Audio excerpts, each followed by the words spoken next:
Não é, Deixa eu cara. dar um ponto que, pra mim, é um grande exemplo de por que é a grande mídia e por que é os oligarcas que estão impondo à sociedade esse tipo de lógica. No YouTube rolou o Adpocalypse, há um tempo atrás, eu acho que foi em 2018, não, foi bem antes, foi em 2016, 2017, não lembro. O que foi o Adpocalypse? O YouTube era livre pra caralho antes, não era? Tinha um monte de coisa, tinha até terrorista degolando os outros, tinha tudo. Sim, eu achava, é verdade. E aí o que aconteceu? O New York Times, junto com a rede de grandes mídias, fizeram uma matéria e colocaram para os anunciantes, ó, tu vai anunciar no YouTube, olha tudo que eles permitem. Uhum. E aí o que aconteceu? Todos os anunciantes, depois dessa matéria, saíram fora do YouTube. Eles cancelaram o YouTube. O YouTube foi cancelado naquela época. E aí o YouTube tremeu. Ele falou assim, porra, se a gente perder todos os nossos anunciantes, a gente não consegue manter essa estrutura viva. Uhum. E aí eles cederam e falaram, tá bom, então vamos pôr um certo controle de como a informação pode ser divulgada aqui. Uhum. E isso é um jogo que aconteceu por causa que os grandes jornais fizeram esse dossiê, entendeu? Pra fuder. Por que eles fizeram esse dossiê? Tipo, eles estão preocupados realmente com o bem da sociedade e poder ver o que tá acontecendo no terrorismo ali ou não? De forma nenhuma. O que eles queriam era um controle do que passava no YouTube. Por que eles queriam controle? Porque eles estavam perdendo a batalha de narrativas pra essa nova plataforma que era livre pra caralho. Ou foi só um cara que quis fazer uma matéria sobre essa nova plataforma que foi tava... porque é coordenado, cara. Que tinha... Porque não foi um cara, foi todo mundo fazendo ao mesmo tempo. Não é uma coisa espontânea, tá ligado? Que nem eu falo, a coisa quando é espontânea, ela vem aos poucos, ela é orgânica. Quando você percebe que tem um ataque, você fala, cara, isso não é normal. Diferente, por exemplo, quando a gente está falando do cancelamento, que assim, essas pessoas já estão, como você falou, já estão com um problema. As pessoas... assim, a internet está doente. É engraçado que tem uma dicotomia muito louca. Por exemplo, você não vai ver o que acontece na internet na vida real. Então você já percebe que a pessoa ela já está com um problema seríssimo, até de identidade, como você falou. Ela cria, não sei, um dos dois falou de coisa de identidade. O que a gente vê na internet, a gente não vê acontecendo na vida real. Sim, pra caralho. Uhum. Então, aquele cancelamento, aquele ódio, aquela situação... Então, a internet em si, ela tá doente. Sim. Ela tá muito doente. É que as pessoas estão... As pessoas que estão usando demais a internet estão doentes. Por quê? Porque lá você tem aquela situação do avatar. Então, tipo assim, não sou eu. E se me descobrirem, eu deleto, abro outra conta, outro e-mail e tá tudo bem, outro nome e vão para cima de novo. Agora, o que me assusta é as pessoas estão aceitando que elas não podem falar sobre certos assuntos. Sim, mas tem... Isso me assusta muito. Tem uma ideia que um cara me mandou um e-mail uma vez sobre isso, que era... O cara é bem velho. Bem velho não, ele tem 50 anos, me acompanha e ele gosta do tipo de comédia que eu faço porque relembra ele os anos 90 e tal. E aí ele me mandou uma teoria interessante, assim, que quando o Brasil saiu da ditadura, nós como povo, pudemos aproveitar a liberdade, né? Então por isso que a gente começou a fazer um monte de coisa, tinha comercial com mulher pelada nos anos 90 e teve Cacete Planeta e podia falar palavrão e tal.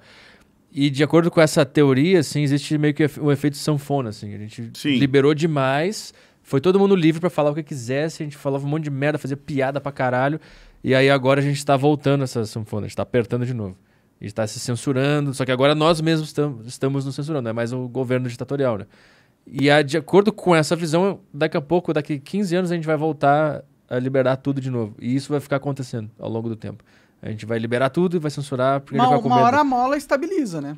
E vai estabilizar num equilíbrio legal ali que a gente vai poder continuar falando nossas paradas e tal. Mas essa teoria não entende que existe essa dinâmica dessas grandes empresas manipulando essa sanfona. Entendi. Só que nesse caso, o equilíbrio da sanfona, ele, na minha visão, ele tá em todo mundo poder falar o que quer. Sim. Quando a gente chega nesse momento que deveria ser o equilíbrio, mas a sanfona começa a ir pro outro lado, entendeu? Não é natural. A sanfona não era naturalmente... Mas é que a gente tá no meio do caminho. A gente acabou de sair, se a gente parar pra pensar na perspectiva histórica, a gente acabou de sair da ditadura. Se a gente parar pra olhar de longe, assim. Sim, sim. E a gente teve um período de muita liberdade, que tá acabando agora. A gente, de alguma forma, como como um organismo vivo que somos todos nós ao mesmo tempo, se equilibrando, a gente ficou com um pouco de medo disso. É que eu não vejo que a gente tinha toda essa liberdade no passado. Tinha mais do que tem hoje. Não sei Tanto que no se YouTube tinha. podia botar gente decapitada. Não, tudo bem.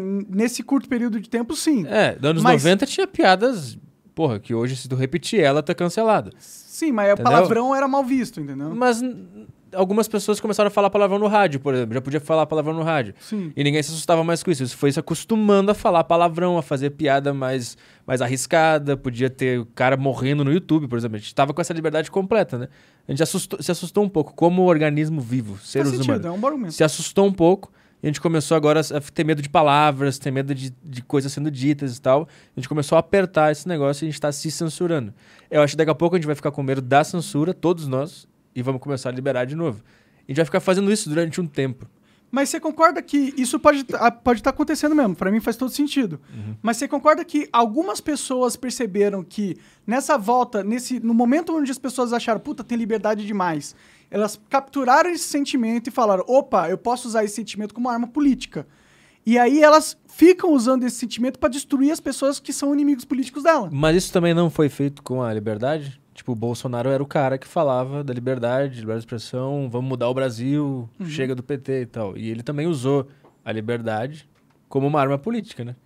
Isso eu acho que ela vai ser sempre usada, de algum lado ou outro. Não. Ou pra soltar ou pra segurar, você fala. Vai ser sempre usada. Mas aí é uma pauta ideológica. Aí são lados que acham que é legal ter, outros lados que é legal não ter. Sim. O que me assusta é quando isso é de uma maneira coordenada e de coisas bobas. Porque, de novo, me dá medo as pessoas aceitarem a estrelinha de Davi. Você entendeu? Que é o Pi no Rios lá. É isso aí. Censurar a palavrinha. Pi, é o número 1 onde é o I, é o 4 onde é o A. Porque isso é uma coisa que não me atinge muito. Tudo bem, eu vou escrever assim, então. Só que, aos poucos, parece que eu vou tirar mais um pouquinho da tua liberdade. Sim. Eu vou tirar um pouquinho mais da tua liberdade. Eu vou tirar mais um pouquinho da tua liberdade.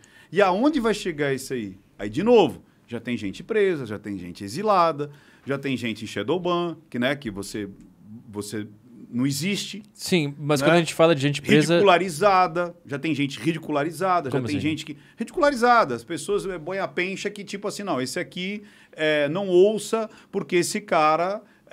e aí é uma das métricas do Goebbels, que é ridicularizar a pessoa. Se você não pode ir contra as ideias dela, ridicularize ela. Então, já que eu não consigo confrontar o que essa pessoa está dizendo, eu vou ridicularizar. Hoje, inclusive, que é uma coisa legal para a gente jogar, eu vi até você brincando com isso daí, acho que eu não vou nem levantar a bola dela para não trazer ela para a pauta. Mas é tipo assim, tem pessoas que a verdade só está na ciência. A verdade só está se tiver um tratado científico. A verdade só está se alguém fez um teste, porque senão aquilo não existe. Ou seja, quando você discute comportamento, quando você discute... Não, o cara tem algum tratado de umas baratinhas, de uns ratinhos? Não, mas... Não, nós estamos falando justamente de um organismo vivo que está se transformando. É você ter a experiência de vida. É você ter a experiência do que você está vendo, você está vivendo. Então virou um dataísmo, né? As pessoas criaram uma religião que é a religião dos dados. Cadê os dados? Entendeu? Onde estão os dados? Porque se não tiver os dados, não existe. Chegou nessa loucura. Eu conversei com as pessoas assim. Se não tiver um dado, se não tiver uma experiência, aquilo não existe. Sim. A que ponto? E aí, se você tem uma opinião...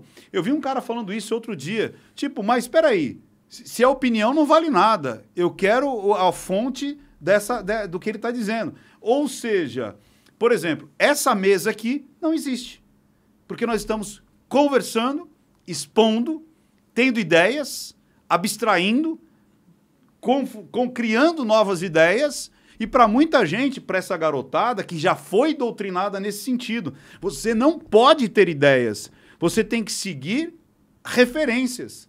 Ou seja, você não pode ter a liberdade de discordar de algo. De arriscar. Isso é tirar do sovaco, é tirar do cu. De onde ele tirou essa ideia? Tirou do cu, tirou do sovaco. Olha onde chega o ponto da ridicularização. Como a pessoa não consegue te confrontar, ela tenta te ridicularizar. Mas eu não vejo Olha que problema loucura. nisso. Eu não vejo problema em Entendeu? ridicularizar. Então, e eles estão doutrinados nesse ponto. Tem uma garotada que ela não está permitindo você a pensar por ela. Sim. Ela precisa que alguém lhe dê as cartas. Cara, mano, isso é tão perigoso, cara, mas tão perigoso. Por isso que eu de verdade, eu acho que a gente já tá num ponto que falta pouquinho para fechar a chave. Pouquinho. Mas o que é fechar a chave? É ditadura. É isso aí. É um pouquinho pra fechar e você, tipo, dar um calha-boca e jogar a chave e acabou. Porque não vai ter mais ninguém pra a coisa se levantar. Não sei, o jovem daqui a pouco ele vai ser um adulto e ele vai... quando eu era jovem eu era completamente diferente do que eu sou hoje também. Com certeza. Eu acho que o jovem de hoje que tá querendo censura, que quer cancelar, quando ele tiver 30 ele vai pensar... Puta, eu cancelei o Monark. Vai te pedir desculpa. Mas, Petri, aquilo que eu estava falando. Aquela parte. Tanto é que tem até a moça lá, Daisy, falou, agora não me lembro agora. Talvez o Coca vai achar quem é a referência. É mais ou menos assim a referência. Se você não foi de esquerda até os 20 anos, você não tinha coração. Se você manteve-se na esquerda depois dos 30, você é burro. Você não tem cérebro. É isso aí. Um é não ter coração, outro é não ter cérebro. Sim. Vê se você acha aí. Foi essa um frase... político, acho que americano. Mas Ele disse assim, se você não foi da esquerda até os 20 anos, você não tinha coração. Sim. Se você continua na esquerda depois dos 30, você não tem cérebro. Mas tu concorda com essa frase? Apareceu, olha lá. Olha lá, quem que é o cara? Anselmo Battier, olha lá. Um homem que não seja um socialista aos 20 anos não tem coração. Um homem que ainda seja um socialista aos 40 não tem cabeça. Eu concordo plenamente. Mas isso não é ridicularizar alguém que tem uma opinião diferente da tua? Não, isso é uma opinião. Por isso que eu tô falando, é uma opinião. Você, como você disse, você pode aceitar ou não. Sim. Agora, nós não vamos se matar porque a gente acredita ou não. Sim. A gente pode discutir sobre o assunto. Você sabe que até lá no programa, lá no Linha de Frente, eu até levantou os ânimos e foi por conta, inclusive, do Léo Lins, que eu falei, pô, mas vamos lá. Então, peraí. Não, mas você ainda vai discutir isso? Eu falei, sim, eu vou discutir o que aconteceu com o Léo Lins. Não, mas ele está errado, não tem como, você vai defender. Eu falei, eu não estou defendendo, eu estou jogando uma pergunta, uma discussão. Hoje as pessoas estão doutrinadas a, se você não concordar com o pensamento delas, você deve ser abolido. Sim. Você deve desaparecer do mapa. Sim. Então, se você joga uma questão para pensar, as pessoas acham que aquela pergunta sua já está imbuída que é a sua opinião. Sim. As pessoas não estão entendendo que a pergunta que você faz é para abrir uma discussão e não para defender uma ideia. Sim, é que hoje em dia, eles entenderam o jogo, entendeu? As pessoas entenderam o jogo. O jogo é, quando cria-se uma narrativa sobre alguém, se você dá alguma opinião fora dessa narrativa que for criada, você vai virar alvo. Então as pessoas ficam com medo de ser alvo. E quando elas veem uma pessoa dando uma opinião que é fora dessa narrativa mestre, elas ficam com medo de serem associadas a quem está falando fora da narrativa. Então eles se sentem na vontade de te rechaçar, porque eles querem garantir assim, ó, eu não tô com esse cara aí, não. Ele tá falando uma parada diferente aí, mas eu ainda tô aqui obedecendo a narrativa mestra. Eu não sou alvo, não me torne alvo, por favor. E aonde se pegou mais isso, Petri? Que é o lance do bolso, né, cara? Onde pega as pessoas? Pega no dinheiro. Sim.